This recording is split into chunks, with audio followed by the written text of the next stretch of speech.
अगर आप सोचते हैं कि इजराइल और ईरान की युद्ध से आपको कोई फर्क नहीं पड़ेगा, तो आप गलत सोच रहे हैं। यह खतरनाक लड़ाई जो सिर्फ 11 दिन चली, इसने अमेरिका का सबसे शक्तिशाली हथियार यूएस डॉलर को सेफ हेवन मानने वाले लोगों को हिलाकर रख दिया।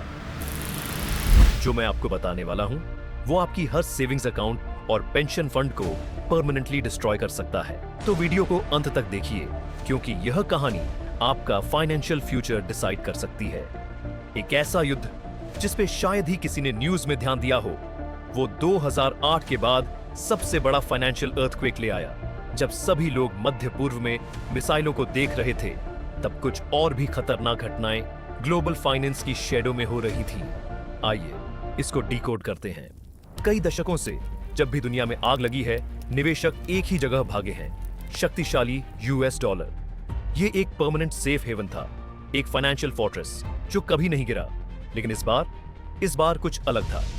जब इजरायली जेट्स ईरानी हवाई क्षेत्र में गुजरे और बैलिस्टिक मिसाइलें रेगिस्तान के आसमान में मौत के चाप बनाते रहे, तो कुछ अभूतपूर्व हुआ। डॉलर नहीं बढ़ा, बल्कि गिर गया। और निवेशकों ने जो कुछ किया, वो निवेश के बारे में आपकी हर सोच को बदल देगा। इस पिक्चर को देखिए। स्थानीय समय के अनुसार सुबह 3:47 12 जून 2025। ईरान के ऊपर अंधेरे में इजरायली F-35 स्टेल्थ फाइटर्स रात में मैकेनिकल घोस्ट की तरफ फिसल रहे हैं। तेल अवीव में सैन्य कमांडरों का दावा है कि उनके पास ठोस सबूत है कि ईरान सिर्फ यूरेनियम को एनरिच नहीं कर रहा, वो कुछ बड़ी चीज की तैयारी कर रहा है। और इजरायली मिसाइलों ने अपने लक्ष्यों को सर्जिकल सटीकता से मारा।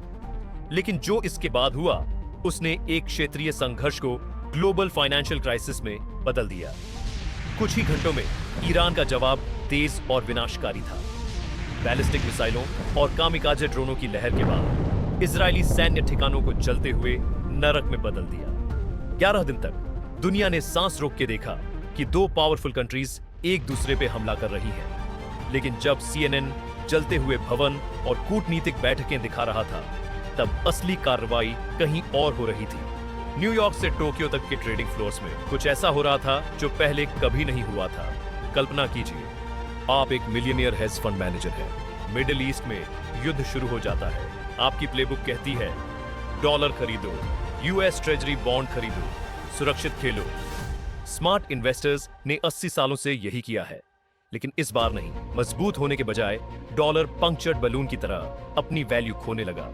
यूरो, येन, स्विस फ्रैंक के मुकाबले यह 2022 के बाद से सबसे कम स्तर पे पहुंच गया। यूएस ट्रेजरी बॉन्ड, वो कथित रिस्क फ्री निवेश जिस पे सरकारें और पेंशन फंड पूजा करते हैं, उससे पैसा डूबते जहाज को छोड़ने वाले यात्रियों की तरह बाहर निकल रहे थे। इस बीच सोना $2,300 प्रति औंस के पार निकल गया। तेल $81.40 प्रति बैरल तक रॉकेट की तरह चढ़ गया। ट्रेडर्स अमेरिका के फाइनेंशियल डोमिनेंस के अगेंस्ट दांव लगा रहे थे। लेकिन यहां है असली किकर।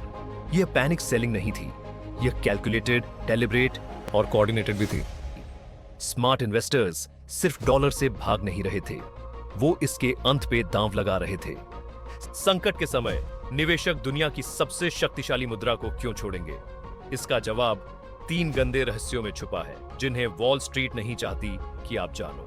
रहस्य नंबर 1, अमेरिका कर्जे में डूब रहा है। जब राजनेता खर्च के बारे में बहस करते हैं, तब यूएस सरकार अपने कर्जे के ब्याज में रक्षा खर्च से ज्यादा पैसे खर्च कर रहे हैं हर एक दिन। इस बारे में सोचो, अमेरिका अपनी सुरक्षा से ज्यादा पैसा सिर्फ कर्जे के ब्याज चुकाने में खर्च करता है। रहस्य नंबर 2, महान डॉलर पलायन पहले से शुरू हो चुका था। पहली मिसाइल उड़ने से महीनों पहले चीन, ब्राजील और भारत के केंद्रीय बैंक चुपचाप डॉलर को डंप कर रहे थे। उन्होंने देखा था कि क्या आने वाला है। रहस्य नंबर 3, भरोसा उड़ रहा है। दशकों से फाइनेंशियल पॉलिसमैन के रूप में अमेरिका की भूमिका ने डॉलर को इसकी शक्ति दी थी। लेकिन निवेशक एक खतरनाक सवाल पूछ रहे थे, अगर अमेरिका मिडिल ईस्ट युद्ध को भी नहीं रोक सकता, तो क्या हम वास्तव में उन पे अपने निवेश का भरोसा कर सकते हैं? ईरान इजराइल संघर्ष ने इन समस्याओं को पैदा नहीं किया, इसने उन्हें उजागर किया। और एक बार उजागर होने के बाद वापसी नहीं थी। लेकिन रियल नाइटमेयर अभी भी आना बाकी था। पानी की एक नैरो स्ट्रिप की तस्वीर बनाई, अपने सबसे नैरो पार्ट में सिर्फ 21 मील चौड़ा। नक्शे पे यह ज्यादा नहीं लगती, लेकिन द स्ट्रेट ऑफ हॉर्मूज आधुनिक दुनिया की इकोनॉमिक जुगुलर वेन है। एक दिन दुनिया का 20% तेल इस छोटे से चैनल से गुजरता है। यह 21 मिलियन बैरल है, शुद्ध राष्ट्रों को ईंधन देने के लिए काफी। जब ईरानी गनबोट्स शार्क की तरह घेरे में घूम रही थी और इजरायली पनडुब्बियां गहराई में छुप रही थी, ऑयल ट्रेडर्स को एक टेरिफाइंग पॉसिबिलिटी का सामना करना पड़ा। क्या होगा अगर ईरान स्ट्रेट बंद करने का फैसला करे? मैथ्स सिंपल और ब्रूटल था। तेल रातों रात $110 प्रति बैरल तक पहुंच सकता था। गैस की कीमतें विस्फोट हो जाती, सप्लाई चेन कोलैप्स हो जाती, ग्लोबल फाइनेंस को हार्ट अटैक आ जाता। हालांकि ईरान ने इस विकल्प से बचा, लेकिन सिर्फ इस धमकी ने पृथ्वी के हर प्रमुख तेल बाजार में झटके भेजे। इमरजेंसी रिजर्व्स एक्टिवेट कर दिए गए, पैनिक बाइंग शुरू हो गई। जब मिसाइलें उड़ रही थी और डिप्लोमेटिक बातचीत चल रही थी, तब दुनिया भर के बोर्ड रूम और सरकारी कक्षों में कुछ ऐतिहासिक हो रहा था। ब्रिक्स नेशंस, ब्राजील, रूस, भारत, चीन, दक्षिण अफ्रीका अब सिर्फ डॉलर के विकल्पों के बारे में बात नहीं कर रहे, वो उन्हें निर्माण कर रहे थे। Payment systems, currency swaps, gold backed transactions, post dollar world infrastructure. Middle eastern countries, जो दशकों से अमेरिका के सबसे वफादार लॉयल एलाइज रहे थे, चुपचाप युआन, यूरो, यहां तक कि डिजिटल करेंसीज में ऑयल कॉन्ट्रैक्ट्स तलाश रहे थे। गोल्ड सिर्फ बढ़ नहीं रहा था, इसे संस्थानों द्वारा रेगिस्तान में अंतिम पानी की तरह जमा किया जा रहा था। यह सिर्फ एक मार्केट करेक्शन नहीं था, यह एक फाइनेंशियल रेवोल्यूशन के उद्घाटन चरण थे। हिस्ट्री विनर्स द्वारा लिखा जाता है, लेकिन फाइनेंशियल हिस्ट्री मार्केट्स द्वारा लिखा जाता है, और मार्केट्स ने अभी एक मैसेज भेजा है जो जनरेशंस तक गूंजेगा। 88 सालों से यूएस डॉलर ग्लोबल फाइनेंस का राजा रहा है। Unchallenged, unquestioned, untouchable. लेकिन राजा गिर सकते हैं, एम्पायर्स टूट सकते हैं, और करेंसीज मर सकती हैं। ईरान इजराइल संघर्ष सिर्फ 11 दिन चला, लेकिन ग्लोबल फाइनेंस पे इसका प्रभाव 11 दशकों तक चल सकता है। हम अमेरिकी फाइनेंशियल डोमिनेंस की नींव में पहली दरारें देख रहे हैं।